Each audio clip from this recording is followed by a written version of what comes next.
Este carro é falso, sussurrou Mariana ao multimilionário, e com aquele único suspiro, estilhaçou a mentira mais cara da história do automobilismo.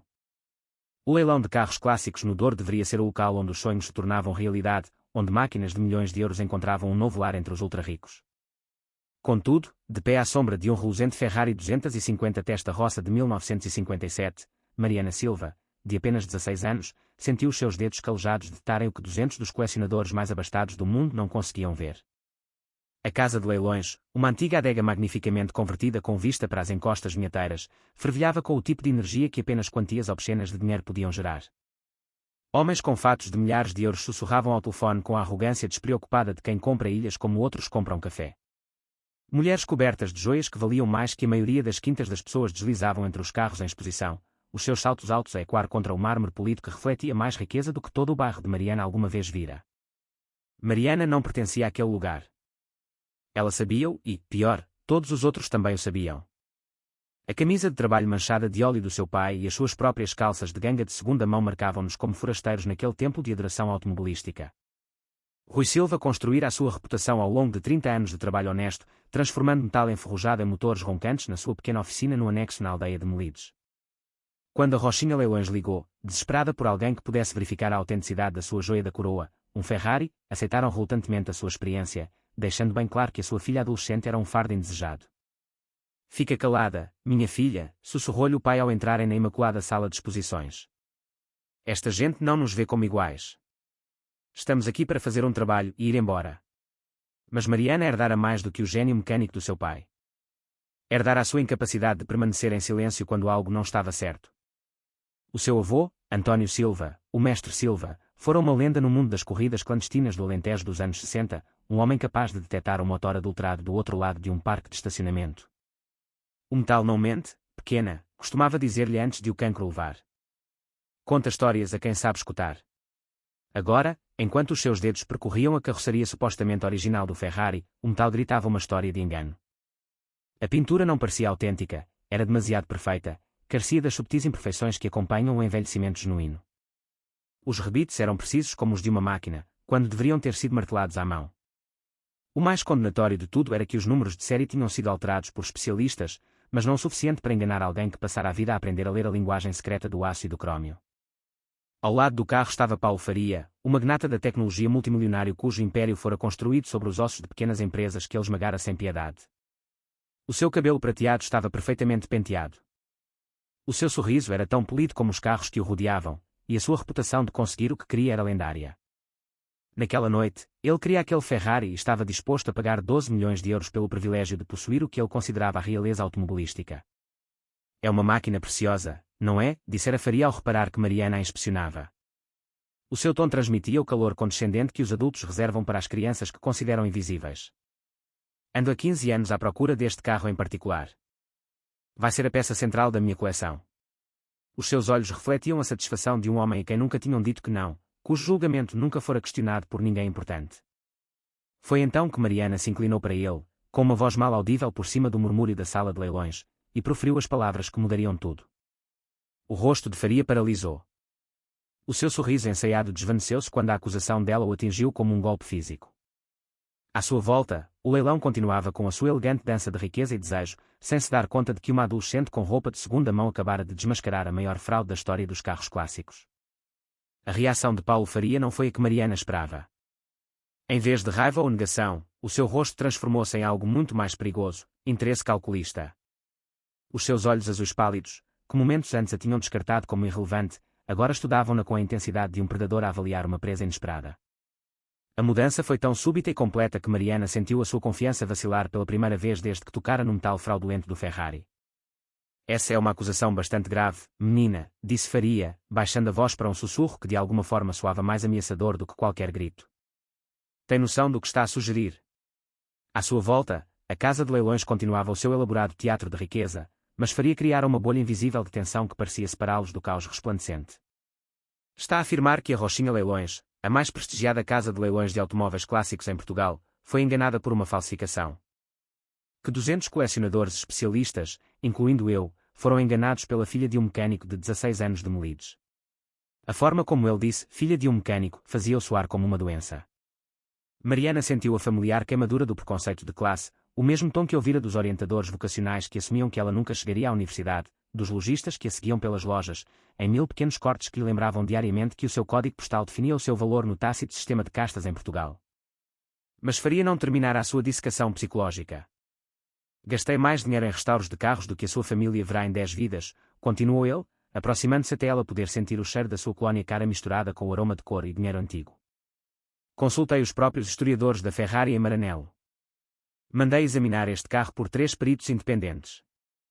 A sua proveniência é impecável, propriedade documentada desde a sua venda original em 1957, através de 7 colecionadores anteriores, cada um deles um pilar da comunidade automobilística.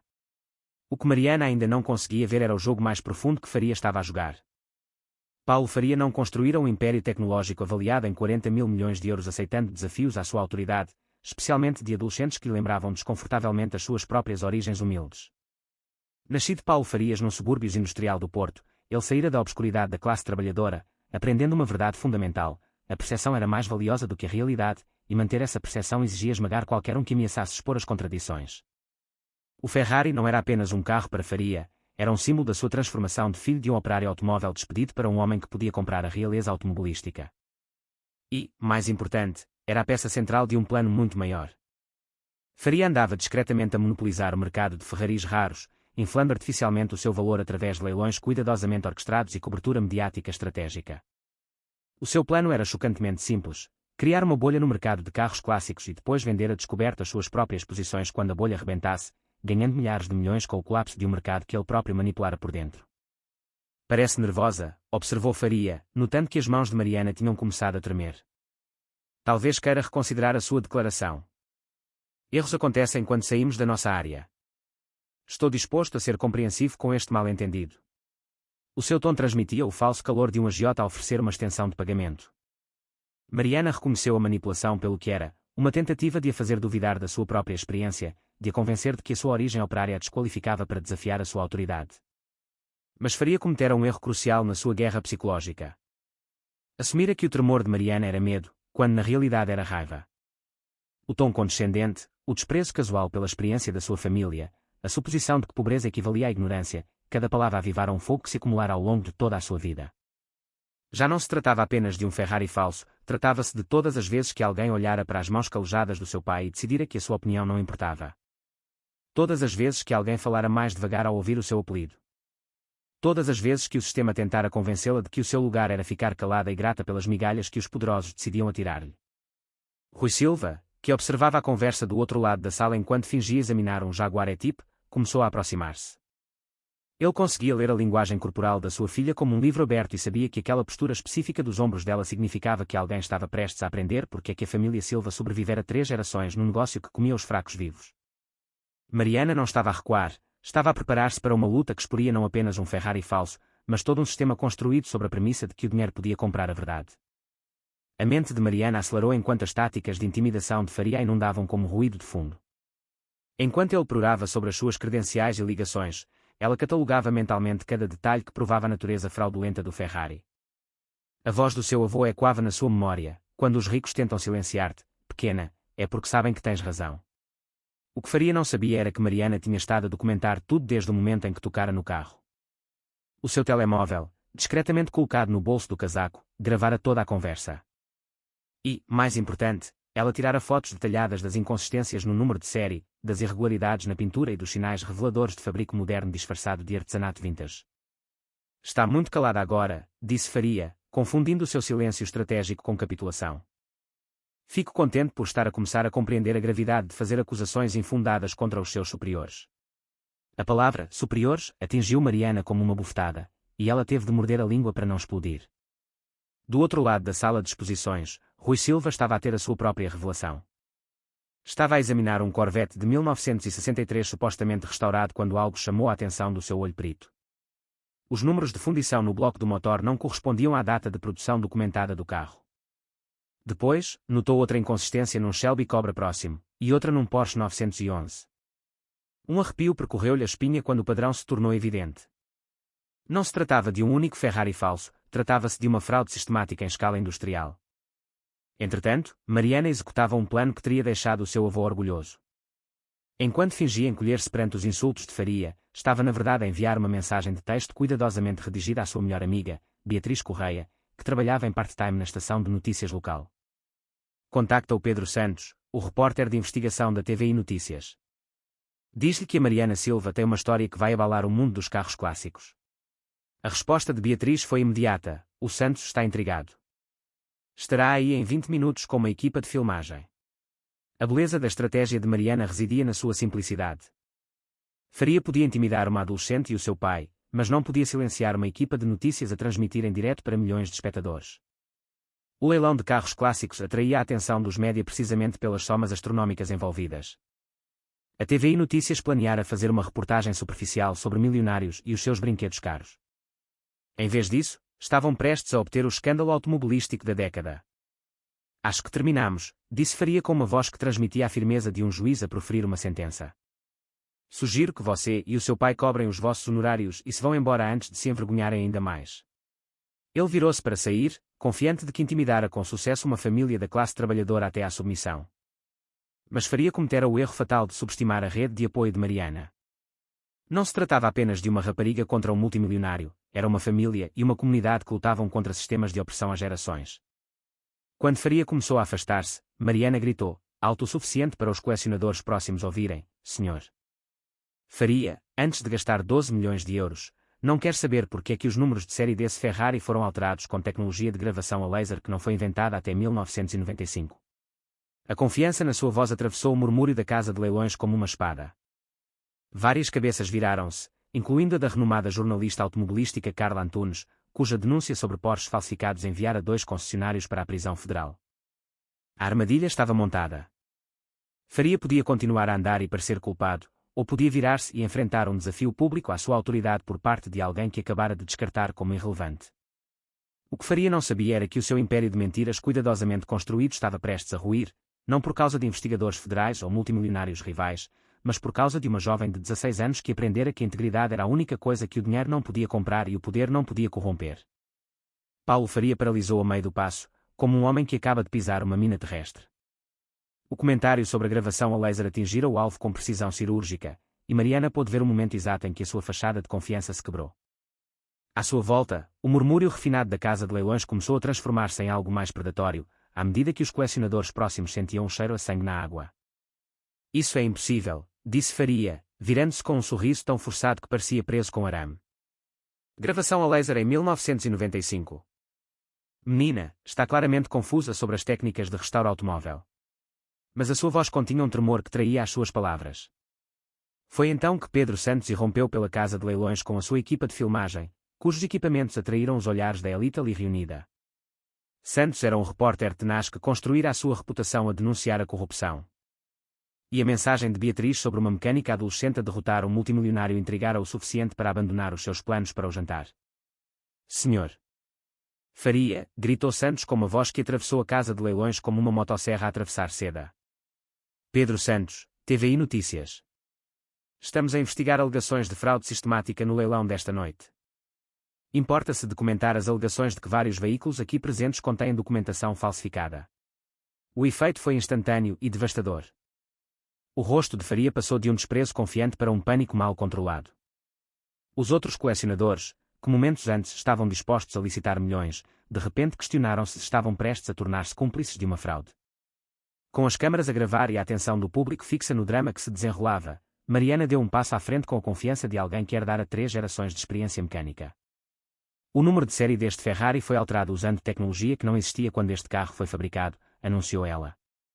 A pintura contém compostos que não estavam disponíveis até à década de 1980, e os padrões de soldadura mostram uma precisão mecânica impossível com o equipamento de 1957.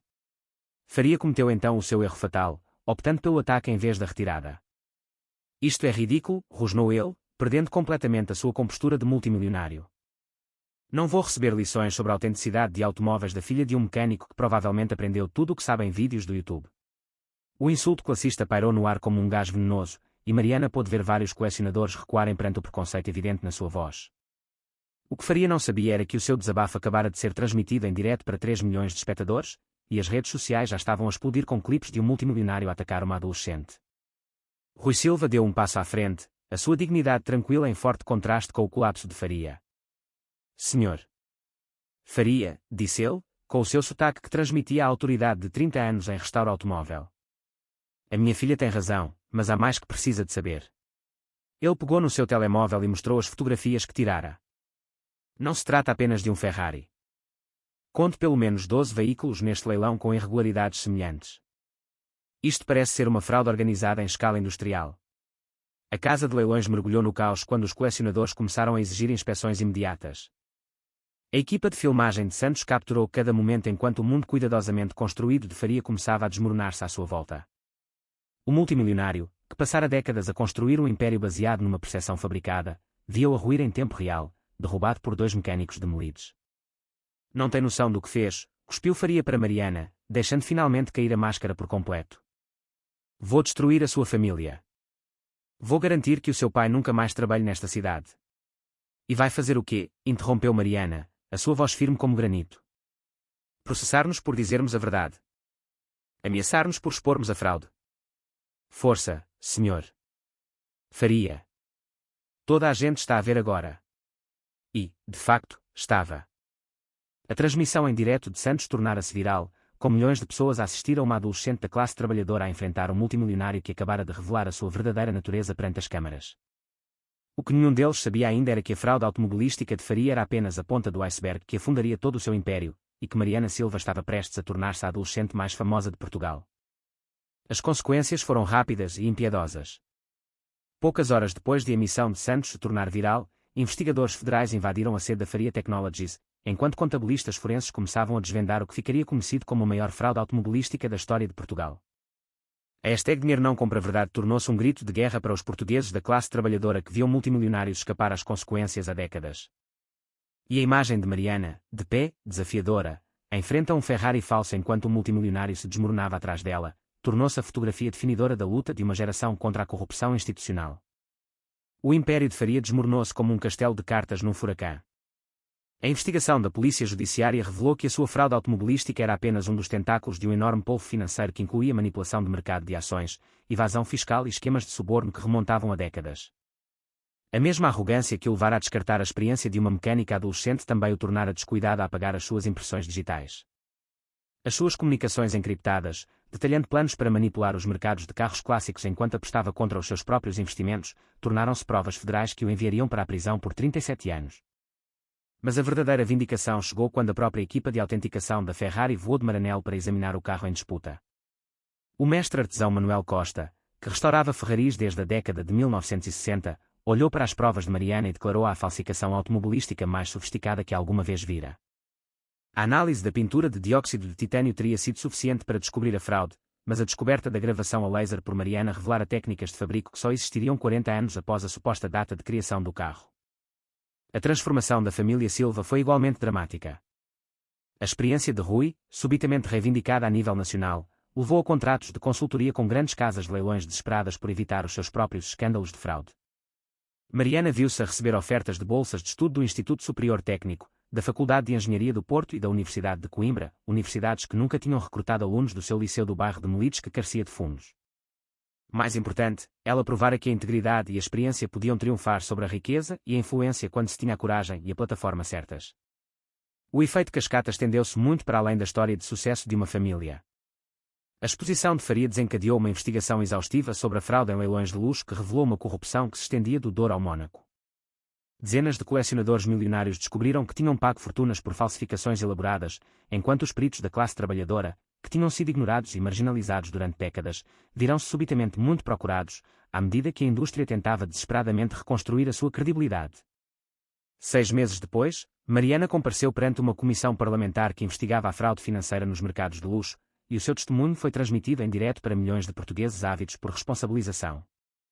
O problema não é os ricos terem sido enganados por carros falsos, disse ela aos legisladores reunidos. O problema é um sistema que valoriza automaticamente a riqueza acima da experiência, os pressupostos acima das provas, o privilégio acima da verdade. Quando se ignora as pessoas por causa do seu código postal ou da profissão do seu pai, criam-se pontos cegos que os criminosos exploram.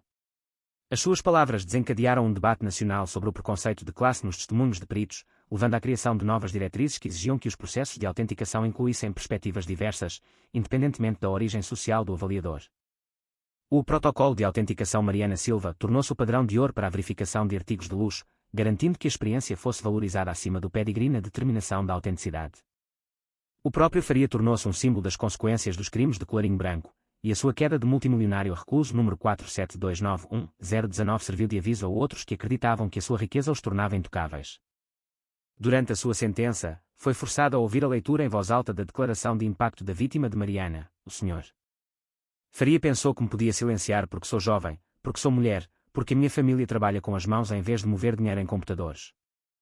Ele aprendeu que a verdade não se importa com a sua conta bancária e que a justiça não verifica a sua carteira de ações antes de o procurar. O Ferrari que deu início a tudo acabou no Museu Nacional dos Coches, exposto não como uma obra de arte automobilística, mas como prova de como pessoas comuns podem derrubar uma corrupção extraordinária.